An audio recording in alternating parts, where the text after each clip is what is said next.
Crystal Gayle.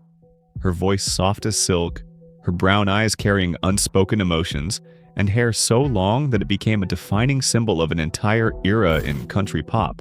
For more than 5 decades, she was more than just a singer. She was the very essence of Appalachia, a living embodiment of longing for a Kentucky home, and the tenderness that only she could weave into every note she sang. From the humble, dust-covered miner's house in Paintsville to the grand stages of Nashville, Los Angeles, and London, Crystal Gayle rose from the deepest of hardships. Her childhood was marked by scarcity, loss, and a journey where each note she sung carried the weight of endurance. Through her delicate voice, she transformed quiet tremors into melody, sorrow into solace, and became a bridge, connecting millions of hearts across the world. Crystal Gayle was never merely a vocalist. She was an icon, a woman who dared to stand at the fragile intersection of traditional country and modern pop. With the release of Don't It Make My Brown Eyes Blue, she made the world fall silent. She taught a generation that sometimes it is the very ache of the heart that allows light to find its way in. Yet behind the glow lay a life filled with constant, cruel wounds. She was the woman who soothed the world with her voice, yet grew up in poverty, lost her father too young, lived her life in the shadow of the legendary Loretta Lynn, and eventually had to watch her sister, her mentor, her soulmate, fade away. In the later years of her life, the once radiant symbol of tenderness now stands amidst the most frightening silence of all, a place where music once served as salvation, but can no longer mask the pain that her heart has endured. When the lights fade and the applause fades away, can the woman who healed the world find a way to heal herself? Before we delve deeper into her full journey, a tale filled with sorrow, pride, endurance, and the true cost of becoming a legend, take a moment to hit the like button and drop a heart emoji in the comments. It's really hard to get in there, and there's people around you, and you're trying to smile and you do the moves. Tense.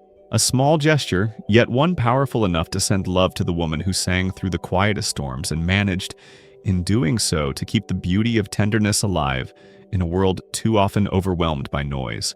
Crystal Gayle was born Brenda Gayle Webb on January 9, 1951 in Paintsville, Kentucky, a town where cold dust clung to windows, clothes, and the childhoods of children who never had the luxury of time. She was the youngest of 8 siblings, born into a family that knew hunger and hardship all too well. Her father, Melvin Ted Webb, had worked deep in the mines for so long that his breath had turned into the rasp of black lung, a disease that haunted every family in the region, signifying the inevitable end that no one could escape. At the age of 4, the Webb family moved away from Appalachia, seeking a new life in Wabash, Indiana, clinging to the hope that her father might find treatment. But in 1959, when Crystal was just 8 years old, her world shattered. Her father passed away, leaving her mother, Clara, to raise the children alone. The hole left by his absence was one that Crystal would never fully fill. In the dimly lit miner's house, where adults left before dawn and returned long after dark, and children grew up more with one another than with their parents, Crystal never truly had a childhood. She once said, "I could sing before I could walk." And those words weren't simply poetic. They were the truth. Music was her refuge, the only safe place for a child whose world was constantly shifting. From the small kitchen of the local church, Crystal's voice would rise like a call for survival. Soft, yet never weak. Fragile, yet never broken. Then one evening, everything changed. Her sister Loretta Lynn, already a voice on the radio, came crackling through their living room. Crystal listened, hearing the familiar Appalachian lyrics and understanding for the first time that music was the only path out of the poverty they had known. But admiration came at a heavy price.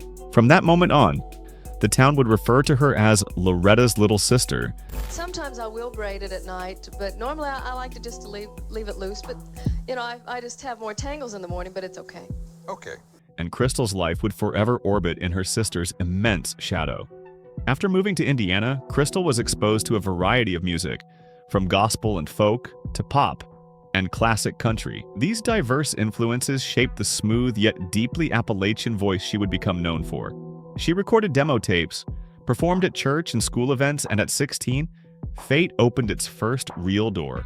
Loretta fell ill, and Crystal was asked to sing in her place at the Grand Ole Opry. That night, she stepped under the lights and sang Ribbon of Darkness, with a quiet sorrow that swept over the audience like a wave. For the first time in her life, she was not just Loretta's little sister. She was Crystal Gayle, standing on her own. From there, her journey wasn't about applause or fame. It was about fear. Fear of escaping Loretta's shadow. Fear of being seen as a mere imitation. After graduating high school in 1969, Crystal signed her first contract with Loretta's label, Decca Records. From the moment she signed the contract, Crystal understood that this road would not be easy. The label, the press, the audience, all of them wanted her to mimic Loretta, to sing like her, to become a reflection of her sister's success. Even her name, Brenda, was deemed unsuitable. It was only after Loretta spotted a roadside diner sign reading Crystal that the name Crystal Gayle was born. A name carrying the hope that one day, Crystal might write her own story. Despite a new name, the early years were a struggle. Her first singles were dismissed as a weaker version of Loretta. In the studio, Crystal wondered if her talent was real or simply an echo of her sister's.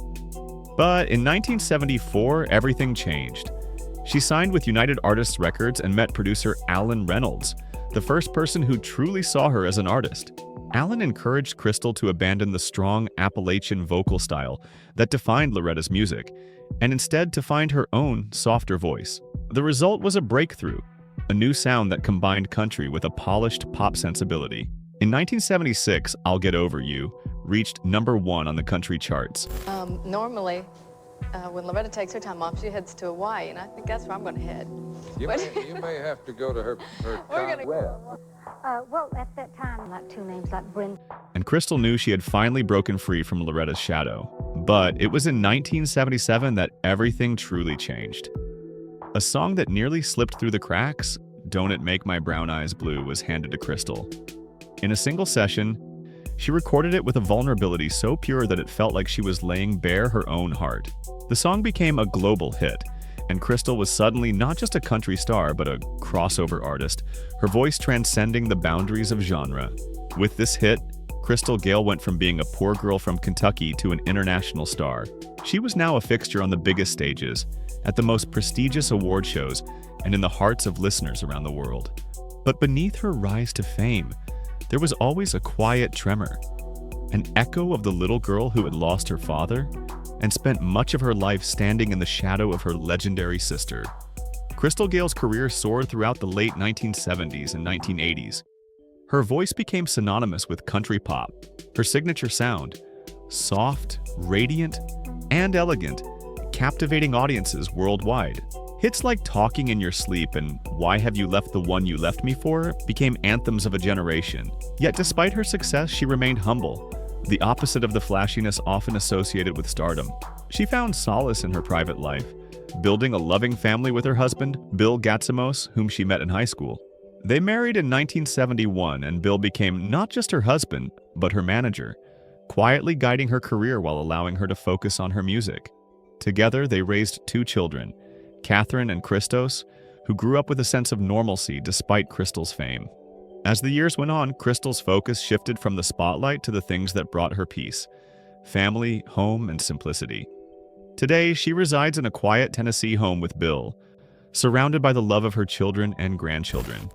Her public performances have become rare, but when she does sing, it is with a heart full of memories and a deep, quiet strength that resonates more profoundly than ever. Crystal Gayle's legacy is not just defined by her hits or her fame. It's in the way she changed the musical landscape, how she defined a new genre, and how she touched the hearts of millions with a voice that was as gentle as breath.